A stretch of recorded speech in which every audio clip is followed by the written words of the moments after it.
Welcome aboard. This is the Vectors, and we're coming at you live on recording. Physics in the AM. We're taking up page 128, questions 17 and then 18, and then I'm giving you a small window of time to do 19, 20. The first one here, girl exceeds 39 horizontal pole. Okay, you can read that. I got an answer already, but your free body diagram should look like this. You can always have it left, right, reversed. That doesn't matter. Coefficient of kinetic friction. Kinetic just means it's moving, so we'll put a little K beside it when we do the mu. How do we do it? You got to specifically say which axis you're working in. I'm insistent on that. And second law, you explicitly stated. Sum of forces equals mass times acceleration. I put an arrow through it in zero because it's not accelerating. It's a constant speed, so zero. Once you know that, it just becomes the sum of forces in the x direction equaling zero. Now, this year, the last year, I guess, when I did this, the students said, well, yeah, you're really subtracting. So I skipped the vector thing, whatever. I usually put FP plus FF. But they knew from common sense it's going to be negative. Do you guys follow what I did there?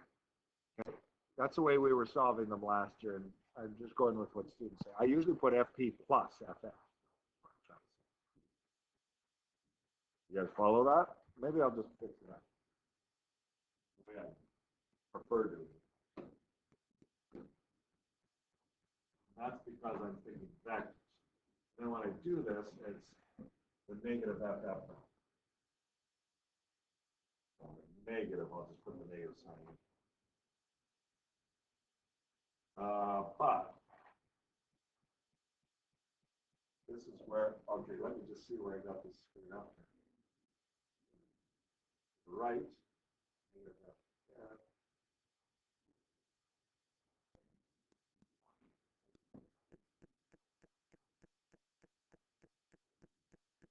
Because I know my mu value will be positive. I'm just seeing now where that came from. Fn is up. I had the logic all right anyways. Equal and opposite.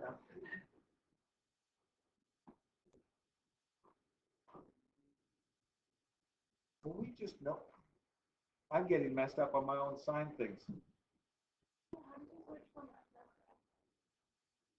Okay, the formula for friction is equal to mu F. It's the normal force times that mu value, whether it's a K or a kinetic friction or a static friction, mu S. I'll put the K in there.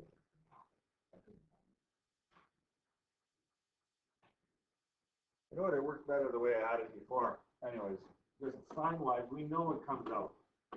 Oh, sorry, secret. I'm going to just put it back to where it was. That made sense. I can think about it. The signs always work. But anyways. I'm not doing well in my skills right now. That's where that formula is. We just did it by common sense. Okay. This means? No, I'm not. Next question here. You need to move 105 kilogram sofa to a different location in the room. It takes a force of 102 newtons to start it moving. What's the coefficient of static friction? S. Now, all that means is mu S between the sofa and the carpet. Now, I worked out the force of gravity, not explicitly asked for, but then the Fn value is going to be used. The diagram I have is the friction force is going to the left. You could do it the exact opposite, same answer. Okay.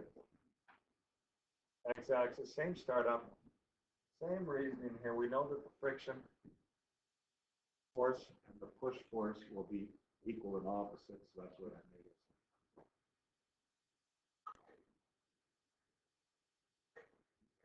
And it's basically the same problem as the other, except that it's static friction.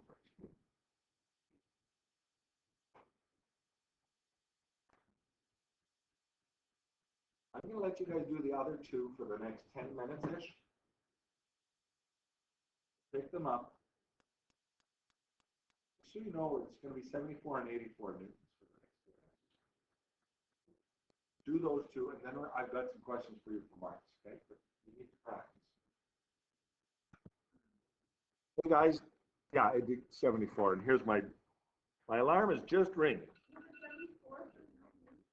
Rounded to 73 point something, yeah. Let's take a gander at this.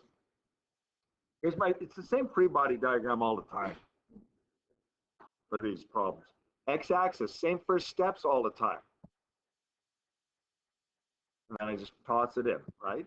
Now number 20, 74 for that one. So I'm not going to waste your time. Back table, you guys good? Get this, man. Don't lie to me. Did you get this? Yeah, okay. That's not helping. Okay, suppose the sled in problem 17 is packed with snow. Kinetic friction is now decimal 12. It's resting on packed snow. Less friction.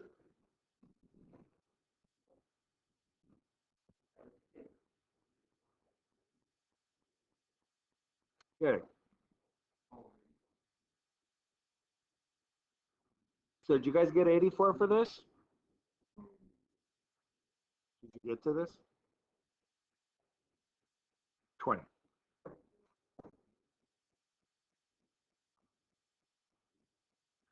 I'm going to pause here and we'll see what's different.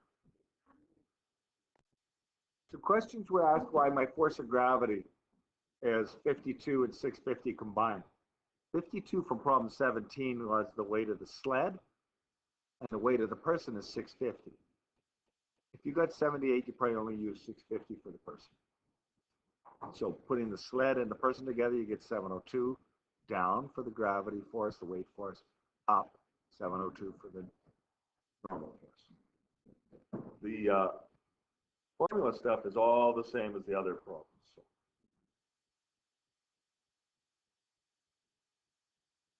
I'll let you sit on this for a minute, and then I've got some questions for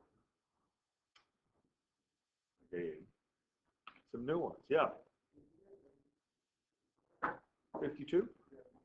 That is from problem 17. That's how much the sled weighs. We're using the same problem sled in problem 17. Okay.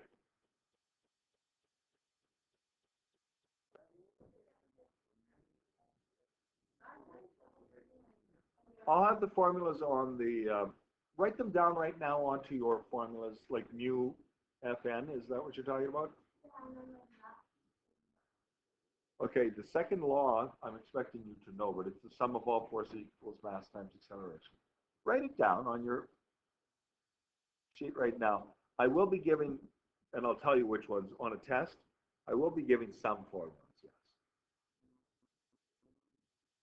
Well, it sounded like mu Fn, mu K or mu S, mu value, the coefficient of static friction, coefficient of kinetic friction. So this formula right here, mu Fn is equal to Ff, force of friction. This right-hand side is the force of friction? Yeah. You want to jot that down?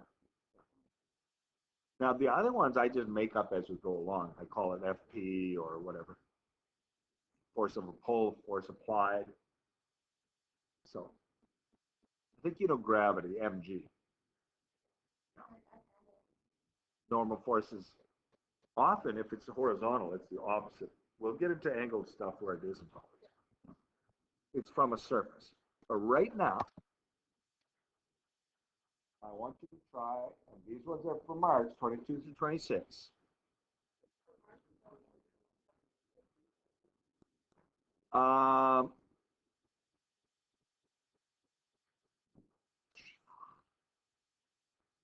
Oh, I see what you're saying, separate piece. Yeah, you know what? That's wise because sometimes you classify some. I won't get them back to you because I'm waiting on other people. Yeah. Okay. So the next half hour is spent doing these 5 problems.